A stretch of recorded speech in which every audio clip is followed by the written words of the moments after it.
এরকম কোনো ঘটনা ঘটিও না যেখানে আমাকে ছোট করার কথা হয়। কারণ কি, এটাই তো সংসার।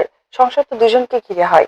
সংসার কিন্তু একা দিয়ে হয় না। আজকে বেবি পেটে থেকে এবং বেবি 6 মান্থ হওয়া অব্দি কিন্তু আমি তোমাকে সাপোর্ট করেছি।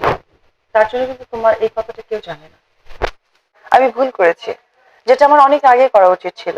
এটা আমি ভুল করেছি, এটা আমি বুঝেছি। যার জন্যই আমি আজকে ভাবলাম যে এই জীবনে ছাড় দিয়ে দিয়ে আমি অনেকটা ঠকে গেছি। বাট আমি এই মাসুম বাচ্চা তো, ওকে আমি আর ঠকাতে চাই না। আমি আর ওর পাল্লাটা ভারী করতে চাই না।